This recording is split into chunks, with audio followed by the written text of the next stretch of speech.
RDA, changes from AACR2. So the first big change, and you may have already seen this, is in authority records. You're seeing a lot more detailed data. And remember, we're striving towards linked data, so we want those relationships. We want to have all those hyperlinks available to connect things. So you want to be able to click on main and find all the books by Stephen King. And that's going to be through the authority records, because that's what connects things together in our databases. So authority records are going to start having things like place of birth, profession, year of birth, all that kind of stuff. Well, year's already in there. But you're going to see a lot more detailed information in the authority records. The other big change from RDA to AACR2 is that you are transcribing what you see on the thing. No more having to figure out what abbreviation for what state goes okay in the 260s, whatever. You just write whatever you see on the book on the title page is what you write in the record. So no abbreviations. You're going to write out pages instead of PG. You're going to write out colored illustrations instead of col-il. And there's no Latin abbreviations, which is sad for me because I was a classics major, and it's like the one use of my Latin that I still get to do. So no more sine nome or sine loque or et cetera for, or at alio, sorry. For the no SN we use now in the publisher for no name or no location and others. So we won't be using those anymore. Also, we won't be using the rule of 3 anymore. So return to full, there we go. So the rule of 3 in AACR2 states something along the lines that if you have more than 3 people responsible for doing the same responsibility for work, you only write the first one. So if you have a title and there are 5 authors, you better be the first one or you don't get written down. So RDA says no, you write down what you see. So if there's 5 authors, you write all 5 down. So, all right. Another change is that the entire resource becomes the chief or the preferred source of information. So right now, let's just use a book because that's simple. You have a book. The chief source of information for a book is the title page. If you take the title off of the cover, you need to mark that. You need to use brackets when you're taking things from outside the chief or the prescribed sources of information, which are all listed in tables in AACR2. RDA says no. If the information is on the resource, just put it in the record. If you're taking it from a website, if you're taking it from some author's handout that came with the book, then you put it in brackets. There's still a hierarchy of where you go to first. You still go to the title page first. You still go, look at the verso, the title page, and then the colophon. But if the information comes from the resource, it does not go in brackets. So, and then here's another change I know many of you have noticed and emailed me about. So RDA, one of the things that's happened is that we're coming out with this new mark tag that defines the role of the publisher or the imprint, as the 260 field is officially called. So this is actually from Horizon, this 260 field. I cut and pasted it. And so that's really confusing. It was confusing for me to try to figure out what data goes with what year, what location. What RDA does is it breaks it up into 3 separate fields and gives it an indicator.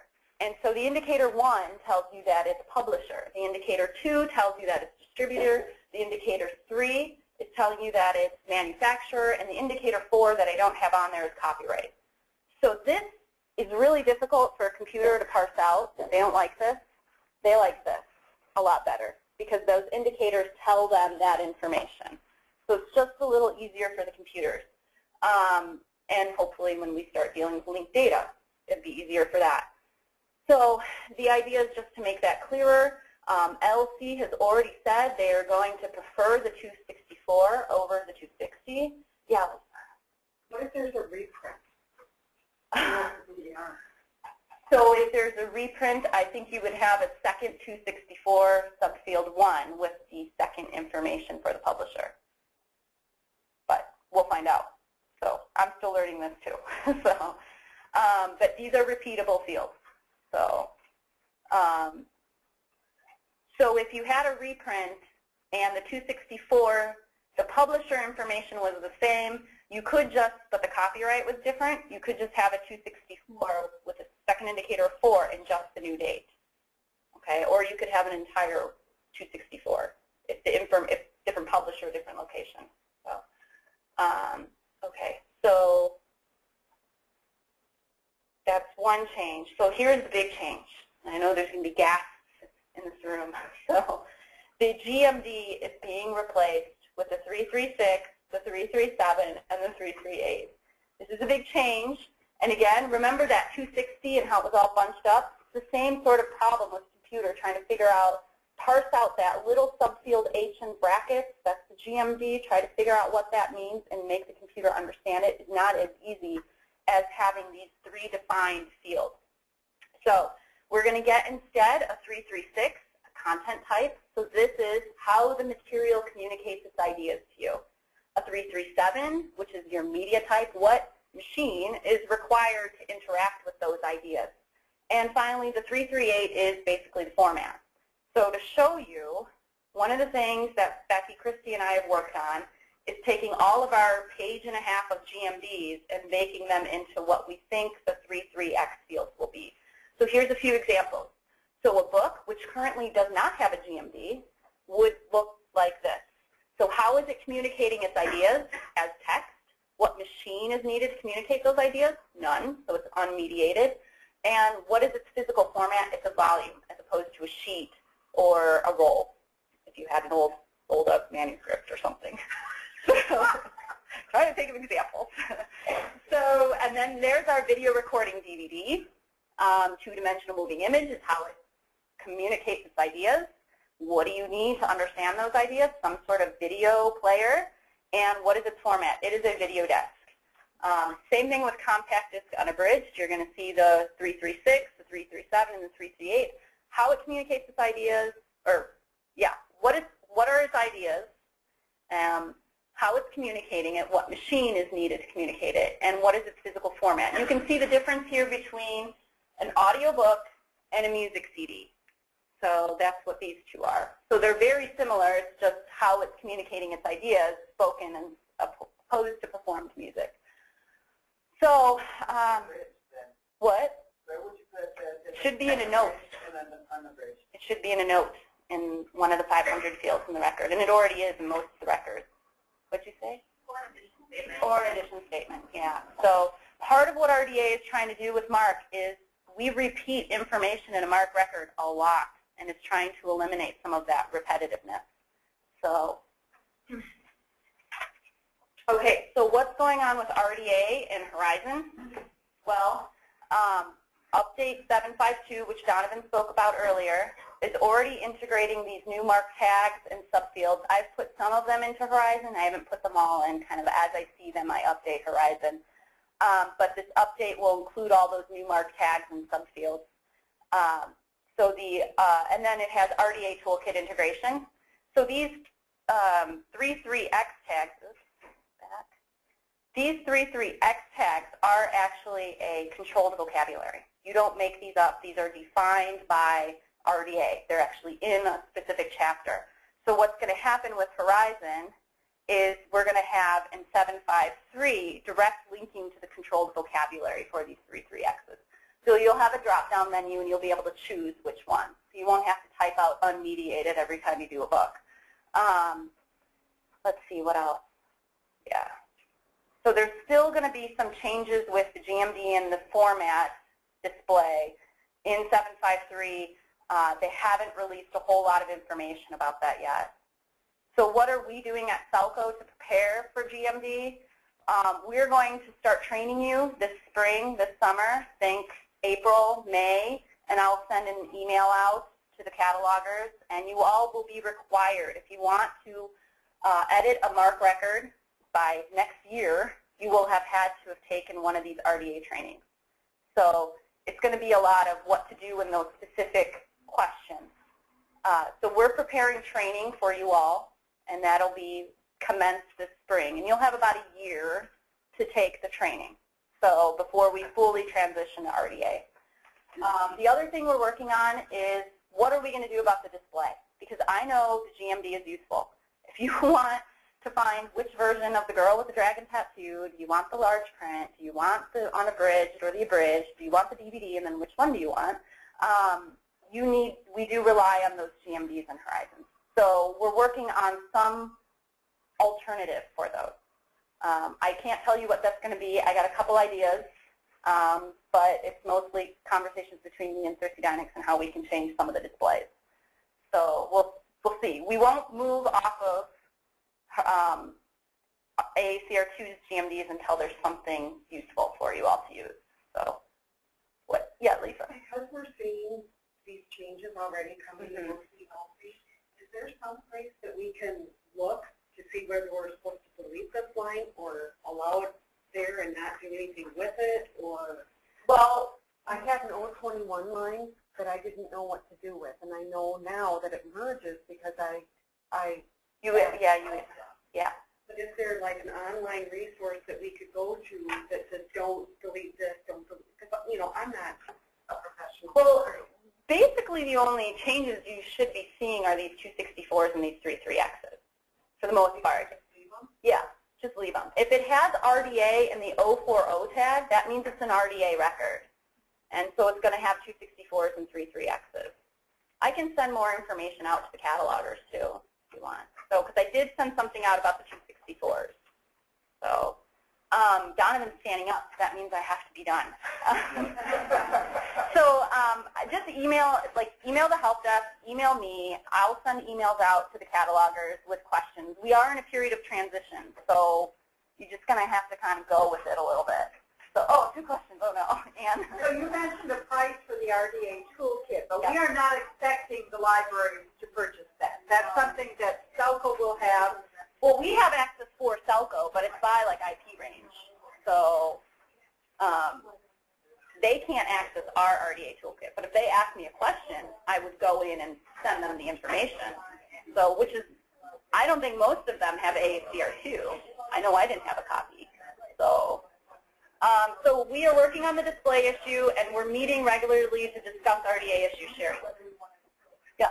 Okay. Are you looking at doing anything with the 264s? Because currently, publication dates of those new records are not displaying. I just haven't had time to look at it. Okay, great. Yes. So I think that's it. And so just a tentative date to move to from AACR2 to RDA is the summer of 2014. And here's the second most attractive man in the world. It's Thomas Picard with his iPad. Is that after Prince William? Or Prince William would be third. I kind of like the bald thing. So. Oh. Okay. We got that in the recording. Oh, yeah, I forgot. Oh, no. We've had a lot of good questions on some of these, and so we are running a little short on time. So we are going to not do the premium filtering functionality item. Dave and Tyler will create some online video and other resources that explain how that functionality works, and we'll supplement that with roadshows and assistance to the help desk if you need it. So look for that in the next few weeks. Instead, we're going to go ahead and just close out with the school overdrive value-added service. I think this is important, and I wanted to make sure we had plenty of time for Tyler as well as for questions. Which is kind of a pity, because I've been really prepping on this filtering one, because I knew nothing about it before I was told I'm doing a presentation on it. Okay, so we're back to overdrive again, and this time we're talking about schools. Now, as many of you know, we have social holding with overdrive. That's how our contract works with them. But as a restriction on this contract, we can't have schools added into it. They aren't considered a part of our consortia.